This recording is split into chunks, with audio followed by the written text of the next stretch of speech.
शुरुआत होते ही हमें दिखाया जाता है कि वकांडा मुल्क का राजा, जिसका नाम टिचाला है, एक बहुत ही खतरनाक बीमारी से लड़ रहा है। एक ऐसी बीमारी जिसका इलाज वकांडा के पास है ही नहीं। तो अपने भाई टिचाला की जान बचाने के लिए उसकी बहन शूरी अपनी लैब में कई सारे टेस्ट कर रही होती है, ताकि किसी तरह वो एक नकली जड़ी बूटी बना ले जो बहुत ही ताकतवर है, जिसके बाद उसकी ड्रिंक बनाकर वो टिचाला को पिला दे और उसकी जान बच जाए। दरअसल इस वक्त वकांडा में वो जड़ी बूटी एक भी नहीं होती। शूरी यहाँ पर बहुत कोशिश करती है, मगर फिर भी वो उस जड़ी बूटी को बनाने में कामयाब नहीं होती। यहाँ पर वो अपने रोबोट से भी अपने भाई के बारे में पूछ रही होती है, जिस पर रोबोट कहता है कि टिचाला की हालत बहुत ही नाजुक है, उसका बचना बहुत मुश्किल है, उसके दिल की रफ्तार भी लगातार नीचे गिर रही है। और अब इसकी फौरन ही बाद शूरी के पास उसकी माँ रमोंडा आती है, जो कहती है बस रुक जाओ शूरी, अब ये सब करना बंद कर दो, कोई फायदा नहीं है, क्योंकि टिचाला अब नहीं रहा, वो मर चुका है। ये बात बताते ही शूरी और उसकी मोम रमोंडा दोनों ही रोने लगती है। अब अगले ही दिन टिचाला का फ्यूनरल किया जाता है, यानी उसे दफनाया जाता है, जहाँ वकांडा के सभी लोग अपने राजा टिचाला को बड़े अच्छे से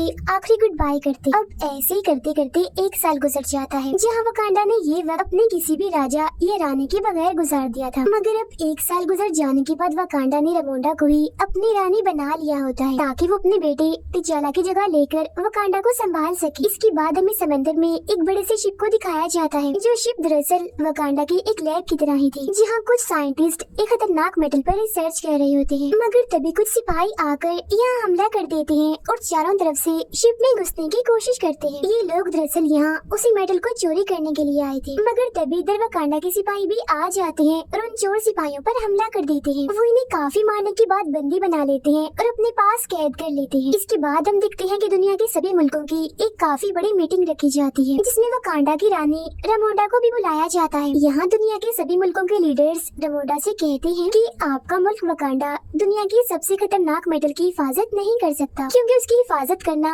आप लोगों के बस की बात नहीं है। इसीलिए आप लोग अपना वो सारा मेटल हमें दे दो, हम उसे संभाल के रखेंगे, जिसकी फिक्र करने की भी आपको जरूरत नहीं है। अब उनकी इस बात का जवाब देते हुए रमोंडा कहती है कि वकांडा हजारों सालों से इस मेटल की हिफाजत करते आया है और आगे भी करता रहेगा, क्योंकि हम भी किसी से कम नहीं है। और रही बात कि हम मेटल को तुम्हारे हवाले कर दें, तो ऐसा तो हो ही नहीं सकता, क्योंकि हम जानते हैं कि तुम उस मेटल से खतरनाक हथियार ही बनाओगे, जिनकी मदद से तुम दुनिया को तबाह बर्बाद कर दोगे। इतना कहते ही रमोंडा उन सभी सिपाहियों को भी वहाँ पेश करती है, जो वकांडा के शिप में उस मेटल को चुराने आए थे, जिन्हें इन लोगों ने अपने पास कैद किया हुआ था। इसके बाद वो कहती है कि हम सब जानते हैं कि आप क्या सोच रहे हो, यही ना कि वकांडा का राजा क्योंकि मर चुका है तो उसकी हिफाजत करने के लिए कोई राजा, कोई ब्लैक पैंथर नहीं है, और अब यही सही वक्त है उस मेटल को चुराने का, है ना। मगर मैं आपको याद दिला दूं कि इस गलत फहमी में मत रहना। बेशक वकांडा ने अपने राजा को खो दिया है, लेकिन उसके सिपाही आज भी अपने मुल्क की हिफाजत करना जानते हैं। ये कहने के बाद वो पूरी दुनिया को वार्निंग, इन्हें चेतावनी देते हुए कहती है कि इसके बाद भी अगर किसी ने वकांडा या उसकी मेटल पर नजर डाली तो फिर देख लेना, इसका अंजाम बिल्कुल भी अच्छा नहीं होगा। इसके बाद हमें दोबारा से समंदर का सीन दिखाया जाता है, जहाँ हम कुछ सिपाही और ऑफिसर्स को देखते हैं। ये सभी सिपाही और ऑफिसर्स असल में अमेरिका और एक एजेंसी के थे। ये सभी समंदर के अंदर उसी मेटल की खोज कर रहे होते हैं। इनके पास एक ऐसी मशीन भी थी जो उस मेटल को ढूंढ सकती थी, जहाँ पे इसी मशीन के जरिए उन्हें पानी में एक जगह आखिरकार इस मेटल के बारे में पता लगता है। तब उस मेटल को देखने दो ऑफिसर्स पानी में जाते हैं, मगर फिर तभी उन लोगों पर हमला हो जाता है, और हमला करने वाले और कोई नहीं बल्कि नेमोर के शहर के सिपाही होते हैं। नेमोर के इस शहर का नाम टालोकान होता है, जिसे हम अटलांटिस के नाम से भी जानते हैं। अब यहाँ पर टालोकान के लोग सभी अमेरिकन सिपाहियों को मार देते हैं। फिर इधर हमें ये भी पता चलता है कि जब हजारों साल पहले आसमान से ये मेटल जमीन पर आया था, तब वो वकांडा के साथ साथ टालोकान के समंदर में भी गिरा था। मतलब कि ये मेटल वकांडा के अलावा टालोकान के पास भी है, जिसे चुराने ही अमेरिकन सिपाही आए थे। पर अब क्योंकि उनके पास ये मेटल है, तो टालोकान के सिपाहियों ने भी इसे अपने हथियार बनाए हुए। नेमोर जो हथियार इस्तेमाल करता है, जो एक रॉड है, वो भी इसी मेटल का ही बना हुआ है। उधर रमोंडा अपनी बेटी शूरी को एक नदी के किनारे लाती है, जहाँ रमोंडा अपने सफेद लिबास को जला देती है, जो उसने अपने बेटे टिचाला की मौत की वजह से पहना हुआ था। ऐसा उसने इसीलिए किया ताकि वो अपने बेटे की मौत के गम से बाहर आ जाए। असल में ये वकांडा के लोगों की सोच होती है कि अगर हम सफेद लिबास को जला दें तो मरने वाले के गम से हम बाहर आ जाएंगे और हमें उसकी याद भी नहीं आएगी। मगर क्योंकि शूरी इन सब पर यकीन नहीं करती थी, तो वो अपना लिबास नहीं जलाती। लेकिन यहाँ पर दोनों ही माँ बेटी फिर भी टिचाला की याद में रोने लगती है। इतने में ही नेमोर नदी से बाहर निकल कर आता है। वो उन दोनों को अपने बारे में बताता है, कहता है कि मैं टालोकान शहर का राजा हूँ, मुझे आपसे टिचाला के बारे में बात करनी है, जो गलती उसने की उसके बारे में। जब से टिचाला ने पूरी दुनिया से दोस्ती का हाथ बढ़ाया आया है, सबको वकांडा के बारे में पता चला है, तभी से सारी दुनिया इस मेटल के बारे में जान गई है और ये भी कि वकांडा के पास ये मेटल मौजूद भी है। तो तभी से सब लोग इस मेटल के पीछे पड़े हुए हैं, जिस वजह से मेरे लोगों की जिंदगी भी खतरे में आ गई है, क्योंकि ये मेटल हमारे पास भी तो है। मेरा मानना है कि जब से दुनिया को आपके मुल्क वकांडा की सच्चाई पता चली है कि आप लोगों के पास वो मेटल है, तब से पूरी दुनिया आपके पीछे पड़ी हुई है। और अगर दुनिया को हमारी सच्चाई के बारे में पता चल गया कि वो मेटल हमारे पास भी है, तो सारी दुनिया के लोग हमारे पीछे भी पड़ जाएंगे और हमारा जीना भी हराम कर देंगे। और हो ना हो बहुत जल्द उन्हें इस बारे में पता लगने वाला है, क्योंकि अमेरिकन के पास एक ऐसी मशीन है जो इस मेटल को ढूंढ सकती है। उस मशीन को अमेरिका की एक काफी चालाक साइंटिस्ट ने बनाया है। अब मेरा मशवरा ये है कि आपको और हमें मिल जाना चाहिए, दोनों मुल्कों को साथ मिलकर पूरी दुनिया को खत्म कर देना चाहिए, क्योंकि इससे पहले कि वकांडा और टालोकान को ये पूरी दुनिया वाले खत्म कर दें, बेहतर नहीं है हम दोनों ही मिलकर पूरी दुनिया को तबाह बर्बाद कर दें, क्योंकि इसके बाद हम दोनों मुल्क सुकून से अमन से अपनी जिंदगियां गुजार सकेंगे। दुनिया को तबाह करने वाली बात सुनकर रमोंडा चिढ़ जाती है और उसकी ऑफर लेने से मना कर देती है और कहती है कि हम अमन पसंद है, हम कोई भी तबाही बर्बादी नहीं चाहते, हम शांति चाहते हैं। अब ना सुनकर नेमोर कहता है कि ठीक है, अगर वकांडा को टालोकान के साथ नहीं मिलना तो कोई बात नहीं, लेकिन आप लोगों को हमें वो साइंटिस्ट सौंपनी होगी जिसने इस मेटल को ढूंढने की मशीन बनाई है, ताकि मैं उस साइंटिस्ट को मार दूं और अमेरिकन मेटल को ढूंढते हुए हमारे मुल्क में ना आ जाए। अब नेमर उन्हें एक हफ्ते का वक्त देते हुए कहता है कि मैं एक हफ्ते बाद दोबारा आऊंगा, अकेला नहीं बल्कि अपनी पूरी फौज के साथ, और तब तक अगर आपने उस साइंटिस्ट को हमारे हवाले कर दिया तो हम समझ जाएंगे कि वकांडा हमारा दोस्त है, लेकिन अगर ऐसा ना हुआ तो हम पूरी दुनिया के साथ साथ वकांडा को भी तबाह बर्बाद करके रख देंगे। और फिर ये धमकी देने के बाद नेमोर यहाँ से चला जाता है। इसके बाद रमोंडा वापस आकर अपने जनरल को ये काम देती है कि वो उस साइंटिस्ट को कैसे भी करके पकड़ कर लाए जिस साइंटिस्ट ने मेटल ढूंढने वाली मशीन बनाई है। तब यहाँ जनरल कहती है कि मैं आपकी बेटी शूरी को भी अपने साथ लेकर जाना चाहती हूँ, जहाँ पहले तो रमोंडा इसके लिए मना कर देती है, मगर बाद में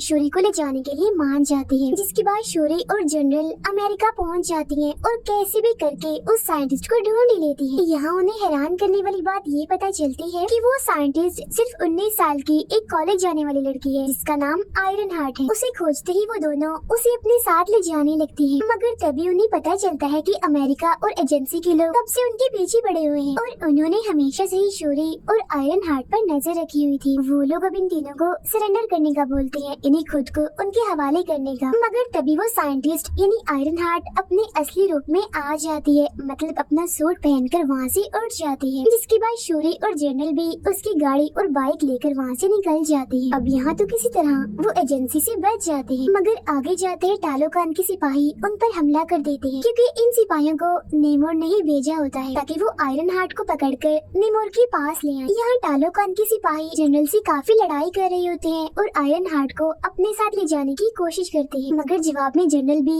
उनसे लड़ती है और आयरन हार्ट को बचाने की कोशिश करती है। लेकिन क्योंकि टालोकान के सिपाही काफी बहादुर थे, इसलिए वो जनरल को हरा देती है और फिर आयरन हार्ट के साथ साथ शूरी को भी नेमोर के पास ले जाते हैं टालोकान में। फिर जब अकेली जनरल वापस लौटती है तो रमोंडा को इस सब के बारे में बताती है, मगर उसे ये बात सुनकर बड़ा ही गुस्सा आता है कि जनरल होकर उन दोनों को नहीं बचा पाई, इसीलिए वो इसे जनरल वाले ओहदे से हटा देती है। इसके बाद रमोंडा पुरानी जनरल जो कमांडर भी थी उसके पास जाती है, जो पहले वकांडा के लिए ही काम कर चुकी थी। रमोंडा का मानना था कि वो कमांडर दुनिया के अलग अलग मुल्कों में जा चुके हैं और किसी दूसरे मुल्क में कैसे घुसा जाता है इस बात का तजुर्बा उसके अलावा और किसी के पास भी नहीं, तो जरूर यही टालोकान जाकर उसकी बेटी शूरी और आयरन हार्ट को बचा सकती है। रमोंडा सारी बात कमांडर को बताती है, जहाँ वो शूरी और आयरन हार्ट को वापस लाने का बोलती है। जिसके बाद वो कमांडर सीधा टालोकान पहुंचकर वहाँ के काफी सारे सिपाहियों को मार देती है और उन दोनों यानी शूरी और आयरन हार्ट को भी बचाकर वापस वकांडा ले आती है। लेकिन यहाँ हम जान पाते हैं कि जब शूरी और आयरन हार्ट नेमोर के पास थी, तब शूरी ने बार बार नेमोर को समझाया था कि आप आयरन हार्ट को मत मारिए, इसका कोई कसूर नहीं है। और इसी दौरान नेमोर ने भी उसे शुरुआत से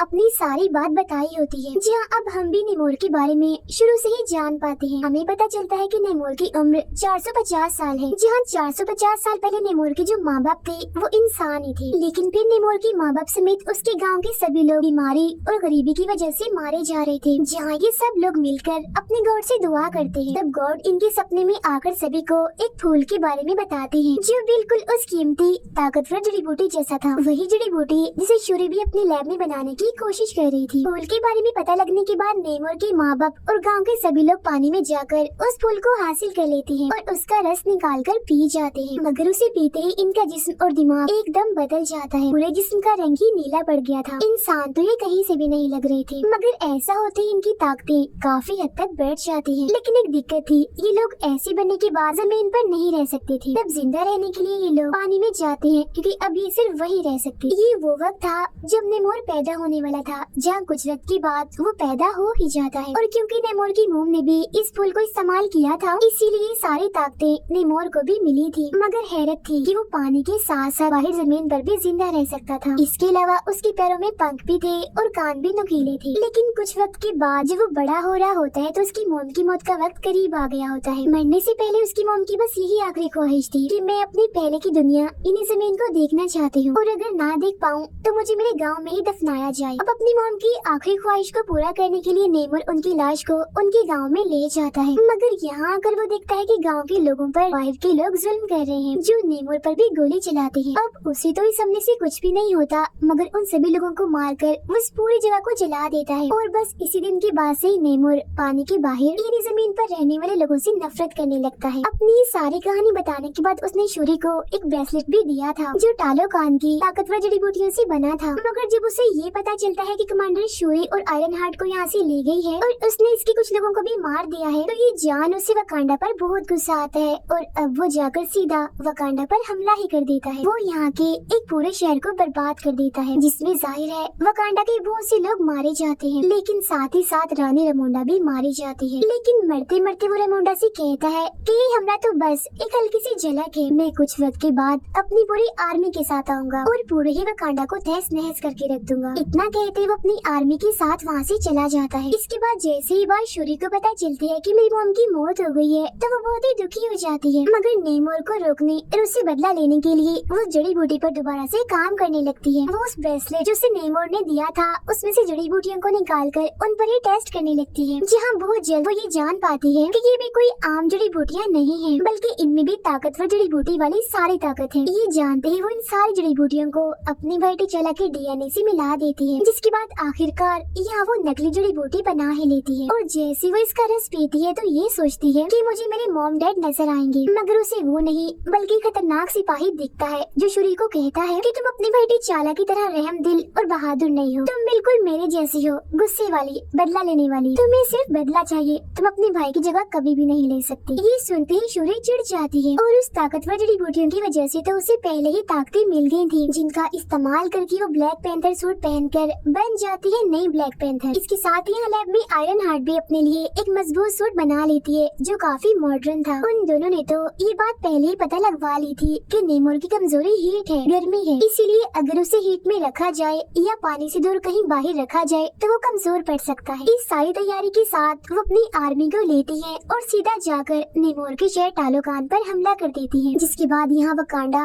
और टालोकान के बीच काफी जबरदस्त किस्म की लड़ाई छिड़ जाती है। यहाँ शूरी अपने ब्लैक पैंथर वाले सूट में आकर नेमोर को अपनी काफी बड़ी शिप में ले आती है, जिसके अंदर उसने बड़े बड़े हीटर्स लगाए हुए थे, जिनसे बहुत सारी गर्मी और सेक निकल रही होती है। अब इतनी गर्मी से नेमोर कमजोर तो पड़ता है, मगर क्योंकि उसके हाथ में उसका हथियार था, यानी वो रॉड जो खतरनाक मेटल से बना था, उसकी मदद से वो उस पूरी शिप को ही तबाह कर देता है। जिसके बाद अब वो शिप नीचे गिरने वाली होती है, मगर शूरी यहाँ अपनी ताकत लगाकर कैसे भी करके शिप को उड़ाकर एक रेगिस्तान में ले जाती है, ताकि वो नेमोर को पानी से दूर रख सके, उसे कमजोर करने के लिए। अब रेगिस्तान में आकर नेमोर और शूरी के बीच काफी खतरनाक लड़ाई छिड़ जाती है, जिसमें नेमोर अपने रॉड को शूरी के पेट के आर पार कर देता है, जिससे वो काफी कमजोर हो जाती है। ऐसा करने के बाद वो पानी की तरफ वापस जाने लगता है, ताकि उसे दोबारा से ताकत मिल सके। मगर पानी तक जाने से पहले ही शूरी अपने टूटे हुए शिप को तबाह कर देती है, यानी उसे उड़ा देती है, जिससे निकलने वाली आग से इतनी गर्मी पैदा हो जाती है कि नेमोर कमजोर होने लगता है। जिसके बाद वो उसी के हथियार से नेमोर पर हमला कर देती है और कहती है कि या तो तुम इस जंग में हार मान जाओ